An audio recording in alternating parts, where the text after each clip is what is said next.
कारगिल दिवस पर सीएम धामी का बड़ा ऐलान, शहीद परिवारों और वीरों को दी बड़ी सौगात, परमवीर चक्र विजेताओं को मिलेंगे 2 करोड़।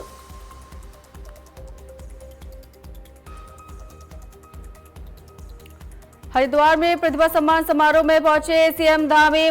माध्यमिक विद्यालय में हुआ समारोह का आयोजन, विद्या भारती के योगदान को सीएम धामी ने सराहा।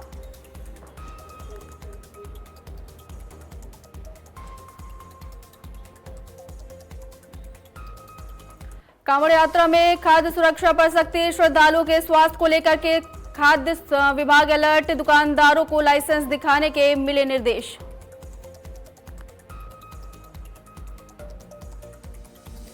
पौड़ी पुलिस ने वन्यजीव तस्करी के खिलाफ की बड़ी कार्रवाई, गुलदार की खाल के साथ गिरफ्तार हुए तस्कर 2 साल पहले किया था शिकार।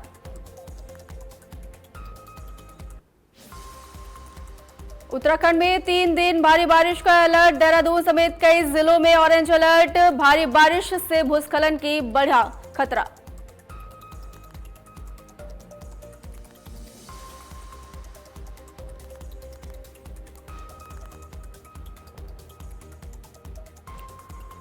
नमस्कार, बहुत स्वागत है आप सभी दर्शकों का। आप देख रहे हैं आज की खबर, आपके साथ मैं हूं अपर्णा शुक्ला। चलिए अपने इस खास बुलेटिन देवभूमि की शुरुआत करते हैं इस बड़ी खबर के साथ, जहां देहरादून में सेमिनार का आयोजन, लाइव समृद्ध उत्तराखंड के लिए नवाचार पर मंथन। देहरादून में विज्ञान तकनीक पर चर्चा की जा रही है, वही नवाचार को मुख्य धारा से लाने के लिए जोर दिया जा रहा है और ये बड़ी खबर, बड़ी अपडेट निकल के आ रही है।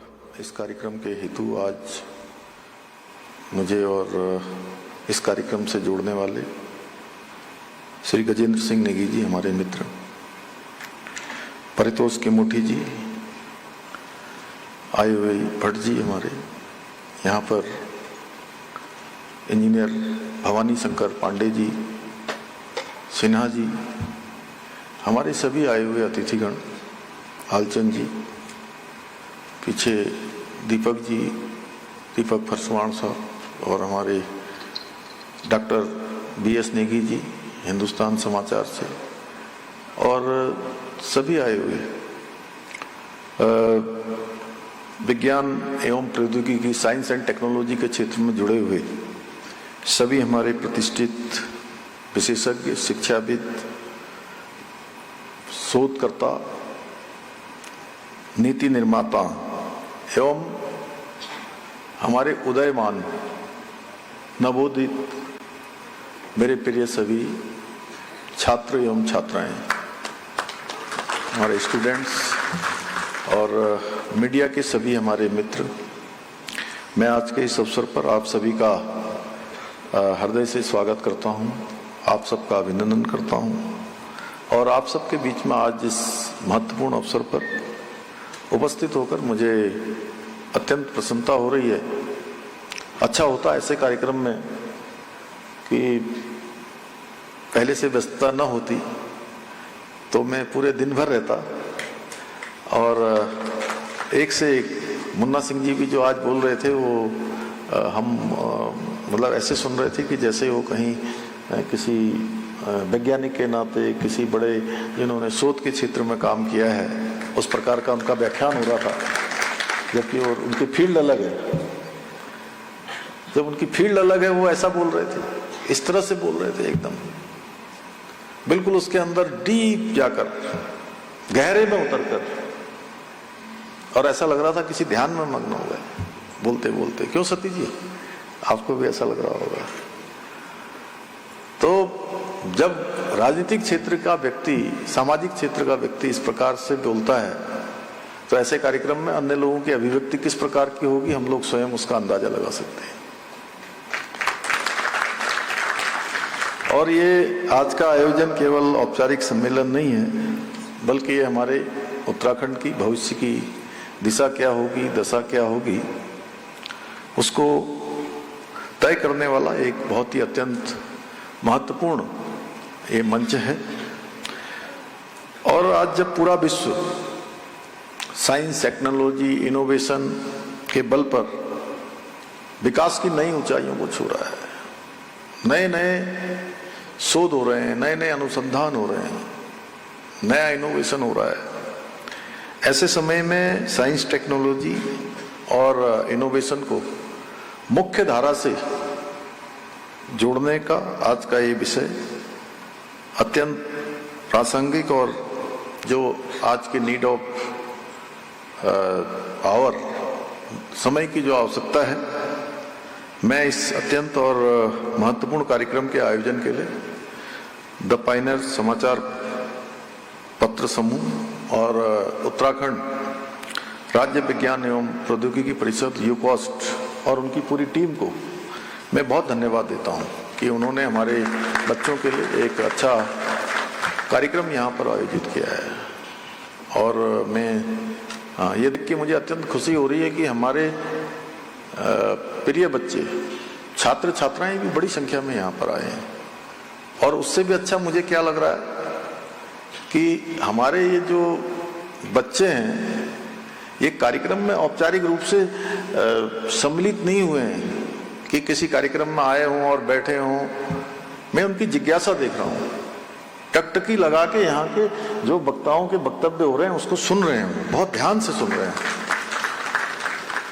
और ये हमारे लिए बहुत अच्छा है। मुझे पूरा विश्वास है कि आज का ये कार्यक्रम उत्तराखंड को विज्ञान, टेक्नोलॉजी और नवाचार के क्षेत्र में नई ऊंचाइयों पर ले जाने के लिए अनेक सुझाव और नई संभावनाएं लेकर आएगा।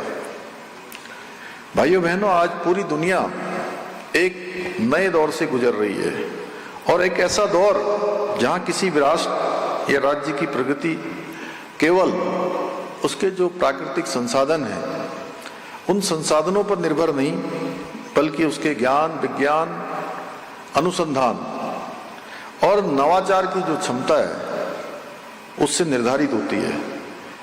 और ऐसे में आवश्यकता इस बात की है कि विज्ञान को केवल लेबोरेटरी और बुक्स तक सीमित न रखा जाए, बल्कि उसे समाज के अंतिम छोर में खड़े हुए व्यक्ति तक कैसे उसको जोड़ा जाए, कैसे उसका अभिन्न हिस्सा बनाया जाए, यह आज की आवश्यकता है।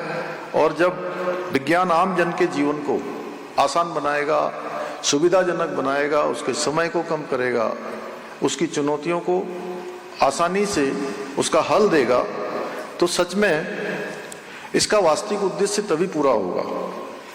और इसी सोच के साथ हमें ये सुनिश्चित करना होगा कि उत्तराखंड केवल नई तकनीकों का उपयोग करने वाला राज्य न बने कि नई टेक्नोलॉजी आई है हम उसका उपयोग करें, बल्कि हमें भी रिसर्च, अनुसंधान, नवाचार, तकनीकी विकास का एक सशक्त केंद्र के रूप में हम उभरें। क्योंकि हमको आज प्रकृति के द्वारा प्रदत्त अनेक प्रकार का आशीर्वाद प्राप्त है, जहां हमारे पास एक 70-71% यहाँ की हमारी वन संपदा हमारे पास है। गंगा, यमुना जैसी सदा निरा नदियों का उद्गम स्थान यहाँ है। हिम ग्लेशियर यहाँ पर हैं, एक से एक देव स्थान है, इतने सारे जल के स्रोत हैं। गंगा, यमुना जैसी अनेक नदियां जो वर्ष भर लोगों को जल और जीवन देने का काम करती हैं। और मैं कहता हूं, जब भी मैं कभी किन्हीं स्थानों पर गया हूं तो लोग मुझे पूछते हैं कि भाई वहां पर कितने डेस्टिनेशन है पवन जी।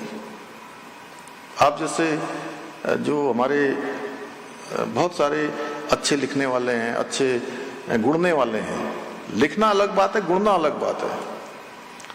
तो तब मैं उनसे कहता हूं कि आप कितने स्थान जानते हैं हमारे राज्य के। वो कहते हैं हम कुछ स्थान जानते हैं, देहरादून जानते हैं, हरिद्वार जानते हैं, ऋषिकेश जानते हैं, कुछ लोग चक्राता की बात करेंगे, कुछ औली की बात करेंगे, कुछ हमारे हरसिल की बात करेंगे। उधर चले जाओ तो नैनीताल, रामनगर, मुंशियारी, कौसानी, बेरीनाग, और देव स्थानों की बात करेंगे तो चार धामों की बात करेंगे, हेमकुंड की बात करेंगे। उधर जाएंगे तो आप पूर्णागिरी की बात करेंगे, जागेश्वर धाम की बात करेंगे, आदि कैलाश की बात करेंगे, गिरजिया माता का स्थान है रामनगर में, वहाँ की बात करेंगे, धारी देवी का नाम लेंगे, सुरकंडा मैया का नाम लेंगे। मैं कहता हूँ बस इतने ही। कितने गिन पाए आप? 50 भी नहीं हुए होंगे अभी। ऐसे स्थान हमारे यहाँ हजारों हैं, और जिधर आप जाएंगे उधर आपको एक नया डेस्टिनेशन दिखाई देगा, नया स्थान दिखाई देगा। फिल्म डेस्टिनेशन वाले आते हैं हमारे पास, वेडिंग डेस्टिनेशन वाले आते हैं। हम कहते हैं कि आप जहां जाइए वहीं आपको एक नया डेस्टिनेशन दिखाई देगा। आपको फिल्म के लिए माहौल मिलेगा, आपको वेडिंग के लिए माहौल मिलेगा।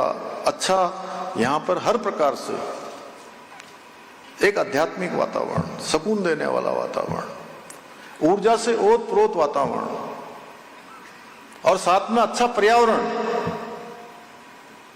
इसीलिए हम कहते हैं कि हमारा यहाँ का जो मॉडल है वो कहते हैं इकोलॉजी, इकोनॉमी, और साथ में अब टेक्नोलॉजी, साथ में इनोवेशन। मैं मुन्ना भाई साहब ऐसा बोल रहे थे तो उनसे प्रेरित होकर ये सब बोलने लगा।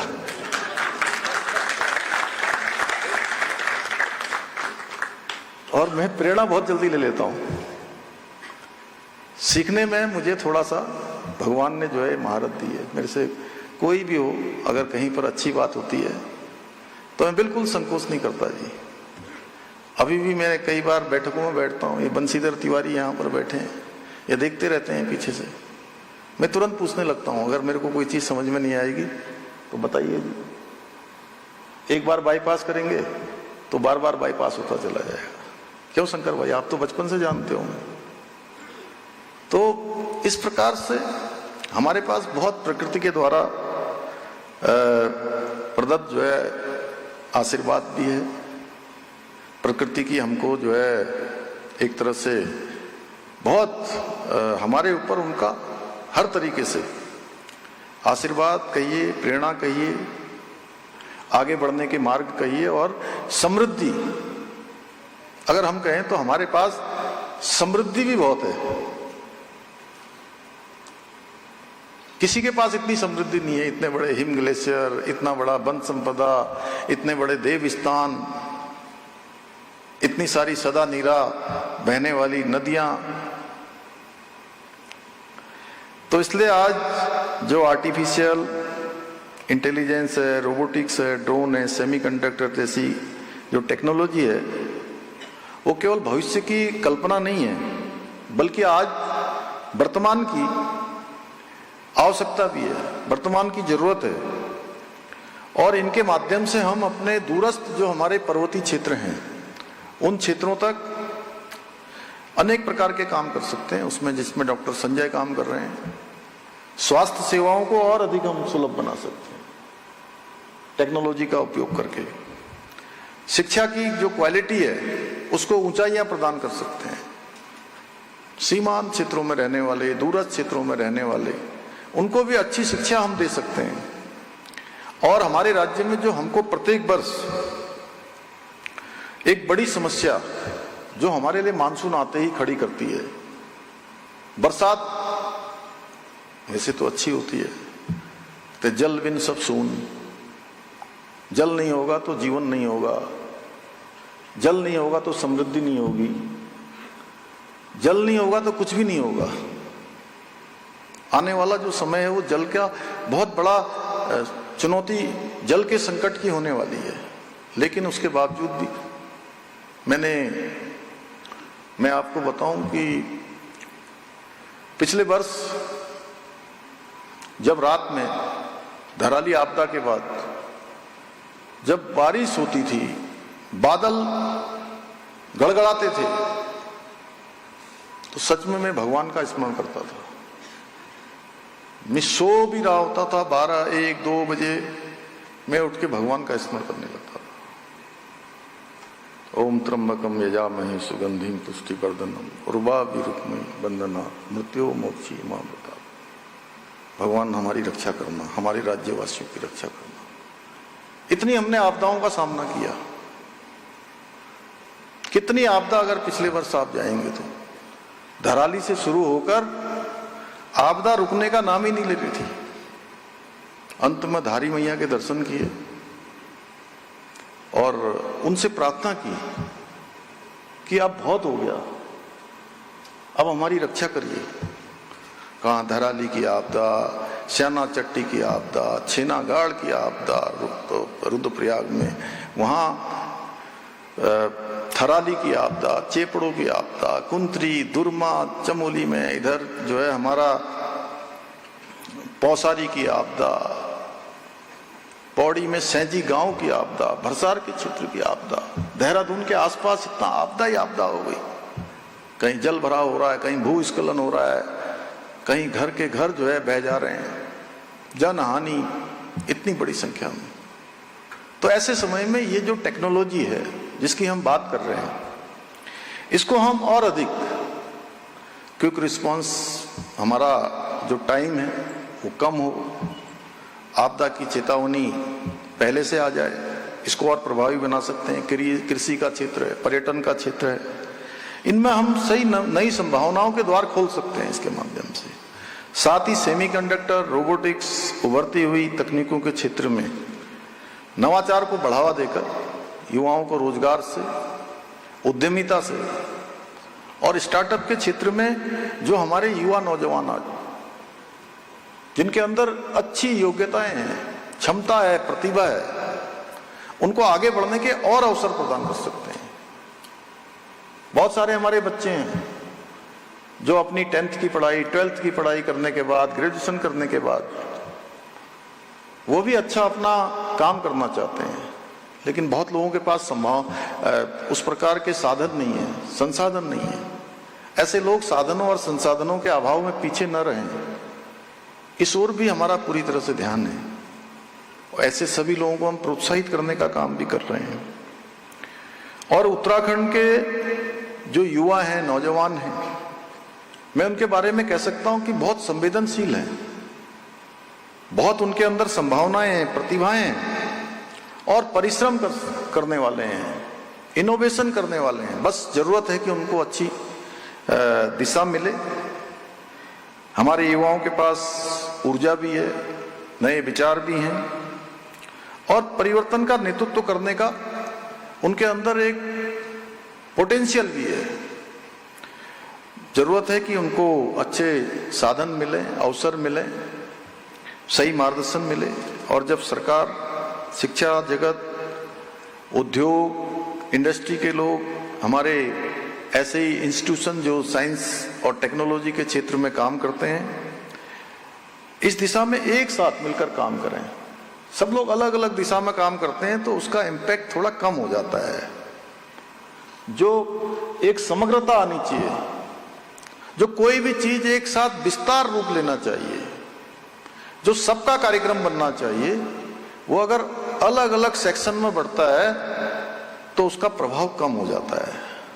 इसलिए समग्र रूप से, इंटीग्रेटेड तरीके से हमारे वैज्ञानिक लोग सोचें, हमारे संस्थान के लोग सोचें, प्रोफेसर दुर्गेश पंत सोचें, डॉक्टर संजय सोचें, हमारे बंशीधर जी सोचें, हमारे अन्य लोग सोचें कि इस दिशा में एक नई पहल कर सकते हैं। ये आज ज्वाइंट जो यहाँ पर ये सेमिनार हो रहा है, इससे कुछ हल निकलना चाहिए, कुछ आउटकम निकलना चाहिए, तब जाके इसकी सार्थकता सिद्ध होगी। और जो विकसित हमारा उत्तराखंड है, उसकी जो विकास की यात्रा है, उसके जो वाहक हैं, उसके जो यात्री हैं, जो गंतव्य तक इस यात्रा को ले जाएंगे, वो हमारे सब युवा बनेंगे। वही युवा जिनकी आयु आज 15 साल है, 17 साल है, 20 साल है, 25 साल है। आने वाले 25 साल जब भारत विकसित भारत बनेगा, उस अमृत काल की उस यात्रा को आज संकल्प से सिद्धि तक पहुंचाने का काम कोई करेगा तो हमारे युवा करेंगे। पहले खबरों में आगे बढ़ते हैं। देहरादून में कारगिल विजय दिवस के मौके पर मुख्यमंत्री पुष्कर सिंह धामी ने घोषणा की है कि उत्तराखंड में परमवीर चक्र से सम्मानित वीरों को अब 2 करोड़ रुपए की अनुग्रह राशि दी जाएगी। ये राशि पहले 1.5 करोड़ रुपए थी। मुख्यमंत्री ने कहा है कि कारगिल विजय भारतीय सेना के अदम्य साहस और राष्ट्रभक्ति का प्रतीक है। उन्होंने बताया है कि शहीद सैनिकों के आश्रितों की अनुग्रह राशि भी 10 लाख रुपए से बढ़ा करके 50 लाख रुपए की जा चुकी है। इसके अलावा वीरता पुरस्कार विजेताओं की सहायता राशि में भी वृद्धि, सैन्य धाम और निर्माण का साथ ही सेवा मुक्त अग्निवीरों के लिए अग्निवीर रोजगार मेला सेल की स्थापना जैसी पहल की शुरुआत की गई है।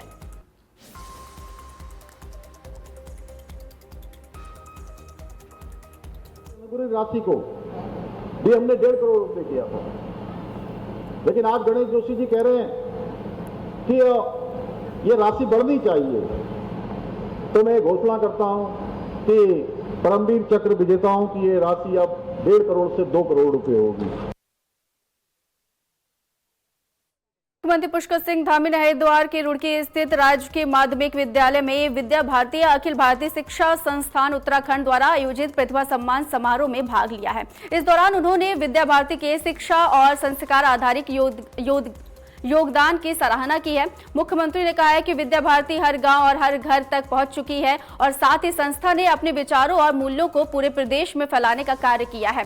उन्होंने कहा है कि वह स्वयं इस संगठन से जुड़े रहे हैं और कठिन समय में विद्या भारती के शिक्षकों और पदाधिकारियों की सेवा भावना को करीब से देखा है। गांव-गांव और घर घर तक पहुंचा है। हमारे विचारों को ले जाने का काम भी विद्या भारती के माध्यम से पूरे राज्य के अंदर हुआ है।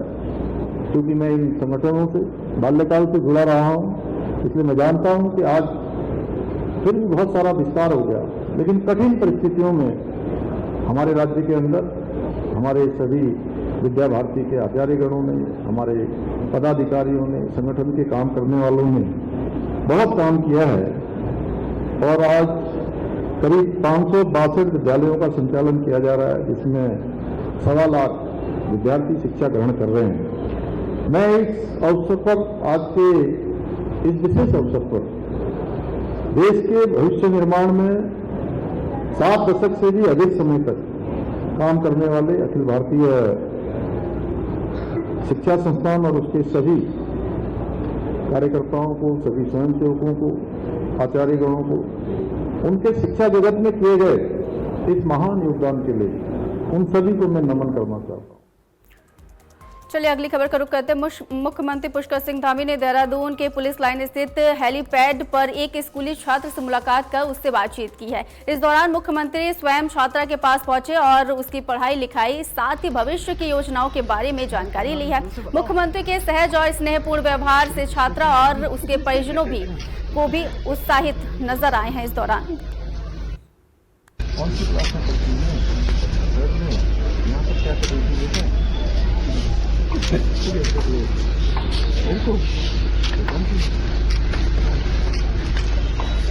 क्या नाम है? जोर से बताओ। पुष्कर सिंह धामी।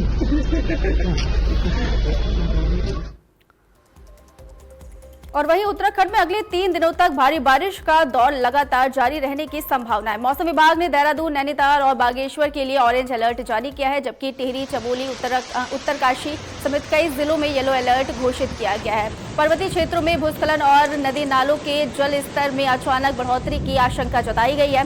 गरज चमक और आकाशीय बिजली को लेकर के भी लोगों को सतर्क रहने की सलाह दी गई है। मौसम विभाग ने अनावश्यक यात्रा से बचने और प्रशासन की ओर से जारी एडवाइजरी का पालन करने की अपील की है। सोमवार शाम देहरादून में हुई भारी बारिश की वजह से मौसम सुहावना हो गया है, जबकि मंगलवार को दून घाटी सहित कई पर्वतीय क्षेत्रों में बारिश जारी है।